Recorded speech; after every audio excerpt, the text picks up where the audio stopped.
Baiklah, bismillahirrahmanirrahim. Assalamualaikum warahmatullahi wabarakatuh. Alhamdulillahirrabbilalamin. Wassalatu wassalamu ala asrofil anbiya'i wal mursalin wa ala alihi washabihi ajma'in amma ba'du. Perkenalkan, saya Lina Sabira dari jurusan Pendidikan Agama Islam Fakultas Tarbiyah dan Ilmu Keguruan Institut Agama Islam Negeri Metro. Pada kesempatan kali ini, saya akan menjelaskan beberapa materi tentang ulumul Quran. Di antaranya yaitu ijaz Al-Quran, nasih mansuh, kisos Al-Quran, amsal Al-Quran, aksom Al-Quran, jadal Al-Quran, dan peran Israiliyat dalam tafsir. Ijaz Al-Quran. Mukjizat adalah kemampuan luar biasa yang berada di luar kemampuan manusia pada umumnya, yang ditunjukkan oleh Allah Subhanahu wa Ta'ala melalui para nabi dan rasulnya untuk membuktikan kebenaran kenabian dan keabsahan risalahnya. Macam-macam mukjizat. Mukjizat yang diberikan Allah Subhanahu wa Ta'ala kepada para nabinya sangat beragam. Keberagaman mukjizat itu dengan pertimbangan kemampuan kaum yang dituju oleh masing-masing nabi itu. Secara garis besar, mukjizat dapat dibagi menjadi 3 bagian pokok. Yang pertama, mukjizat hissiyah atau kauniyah, yaitu mukjizat yang bersifat material atau indrawi. Artinya, keluar biasaan yang dikandung mukjizat itu dapat disaksikan dan dijangkau langsung oleh indera masyarakat tempat nabi tersebut menyampaikan ajarannya. Semua mukjizat nabi terdahulu termasuk dalam mukjizat indrawi. Mukjizat indrawi ini sifatnya tidak kekal dan hanya berlaku pada masa nabi tertentu yang diutus. Contohnya seperti mukjizat Nabi Musa yang tongkatnya dapat berubah menjadi ular. Kemukjizatan yang keluar biasaan yang dimiliki dapat disaksikan langsung oleh kaumnya. Kemudian perahu Nabi Nuh yang dibuat atas petunjuk Allah sehingga mampu bertahan dalam situasi ombak dan gelombang yang sedemikian dahsyat. Yang selanjutnya, tidak terbakarnya Nabi Ibrahim alaihissalam dalam kobaran api yang sangat besar, dan tongkat Nabi Musa sebagai beralih wujud menjadi ular. Dan yang terakhir, penyembuhan yang dilakukan oleh Nabi Isa atas seizin Allah Subhanahu wa Ta'ala.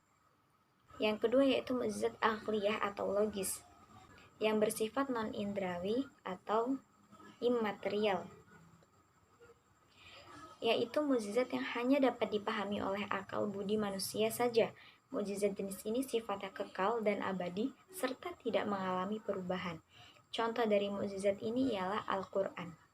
Segi-segi kemukjizatan Al-Quran, di antara segi-segi kemukjizatannya yaitu Al-Quran mengungkapkan sejarah, contohnya pada kisah Nabi Ibrahim alaihissalam ketika mencari Tuhan, kisah Nabi Lut alaihissalam yang berusaha mengubah perilaku umatnya yang suka melakukan hubungan di masa silam sesama jenis. Kemudian pada kisah Nabi Musa alaihissalam menghadapi Raja Fir'aun dan tukang-tukang sihir Fir'aun.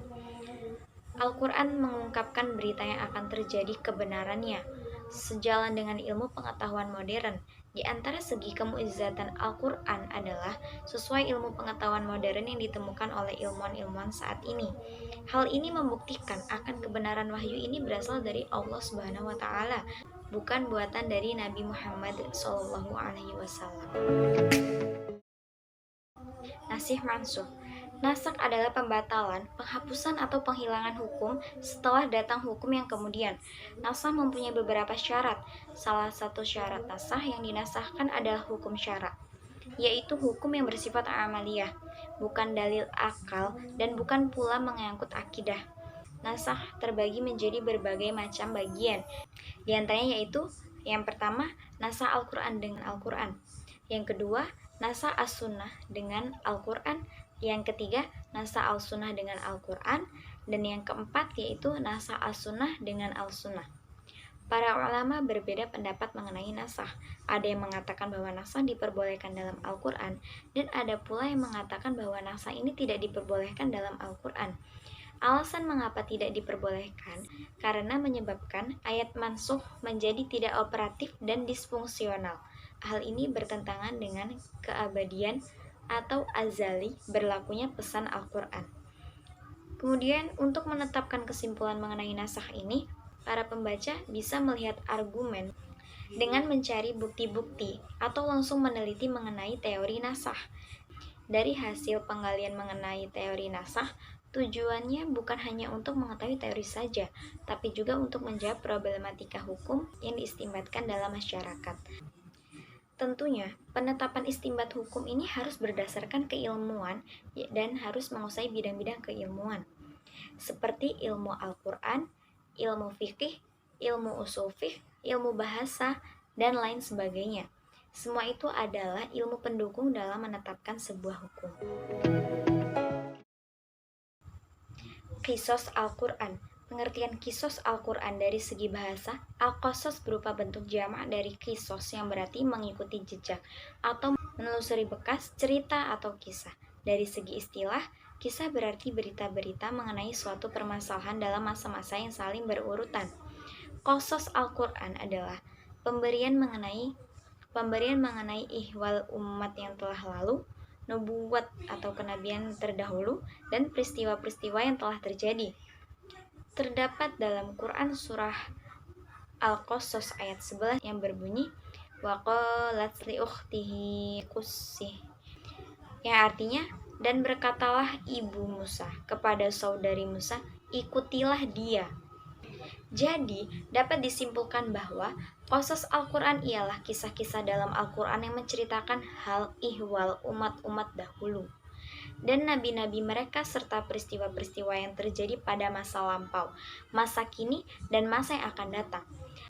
Di dalam Al-Quran, banyak sekali umat-umat dahulu dan sejarah nabi atau para rasul, serta ihwal negara dan perilaku bangsa-bangsa kaum dahulu. Konsep kisah Al-Quran dalam meningkatkan spiritual anak diantaranya yaitu yang pertama konsep irsyad, yang kedua konsep dialogis, yang ketiga konsep hikmah dan iktibar, yang keempat konsep zikra, dan yang kelima yaitu konsep tahwil dan tahzir. Penuturan kisah-kisah Al-Quran syarat dengan muatan edukatif bagi manusia, khususnya pembaca dan pendengarnya. Kisah-kisah tersebut menjadi bagian dari metode pendidikan yang efektif bagi pembentukan jiwa dan mentauhidkan Allah Subhanahu wa Ta'ala. Amsal Al-Quran.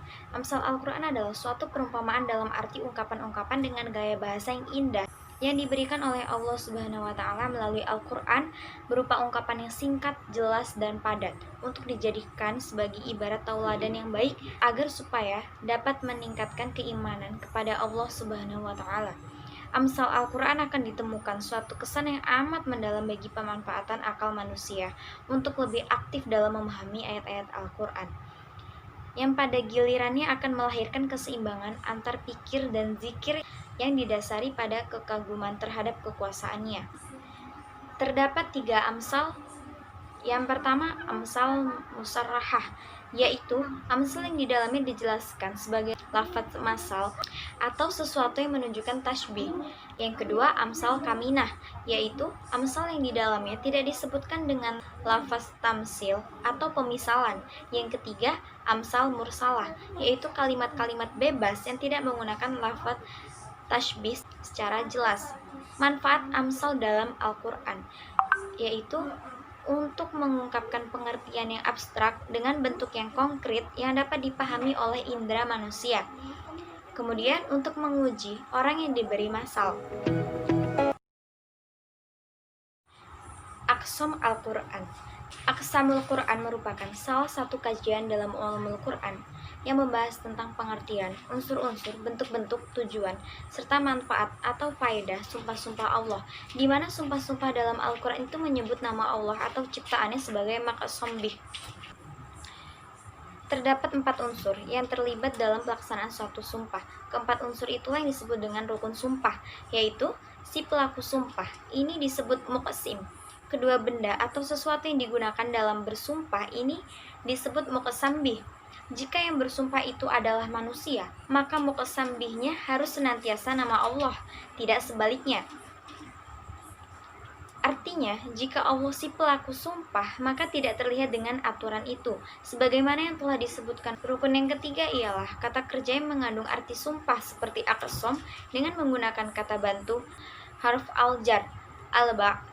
Kemudian karena pemakaian qasam terlalu sering dalam berkomunikasi, maka untuk memudahkannya, kata kerja aqsam ini dihilangkan dan cukup dengan membaca al-wa saja. Macam-macam aqsam dalam Al-Quran. Yang pertama itu zahir atau jelas, yang kedua tegas, yang ketiga mudmar tidak jelas atau tersirat. Nah, selanjutnya itu faedah aqsam dalam Al-Quran. Aqsam ini memiliki faedah. Faedahnya yakni sebagai penguat perkataan yang masyhur untuk memantapkan dan memperkuat kebenaran sesuatu di dalam jiwa. Jadal Al-Quran. Jadal Al-Quran merupakan suatu bentuk sanggahan dan bantahan yang ada dalam Al-Quran. Saling bertukar pikiran sesuai dengan pendapat masing-masing dengan cara berargumen dengan tujuan memperoleh hasil atau kesimpulan dalam berpendapat tersebut. Kemudian macam-macam jadal. Yang pertama yaitu menjemputkan ayat-ayat kauniyah yang disertai ayat perintah melakukannya. Yang kedua, membantah para pendapat yang menantang dan membantah. Yang ketiga, membatalkan pendapat lawan lalu membuktikannya dengan kebenarannya. Dan yang keempat yaitu membantah hujahan lawan. Metode-metode jadal ini diantaranya yaitu menggunakan model retorika, logika, dan menggunakan model kecerdikan dalam mematahkan lawan. Faedah atau manfaat jadal yaitu menetapkan akidah tentang wujud dan wahdiniyah Allah serta petunjuk bagi yang membutuhkannya. Kemudian menjelaskan setiap permasalahan dalam berargumentasi dalam mendapat penjelasan. Dalam melakukan jadal ini, Al-Quran memberikan tuntunan agar dilakukan dengan cara yang baik, dengan memperhatikan subjek dan objeknya, serta mempertimbangkan bagaimana sikap yang harus diambil ketika dihadapkan pada objek dan konteks yang berbeda.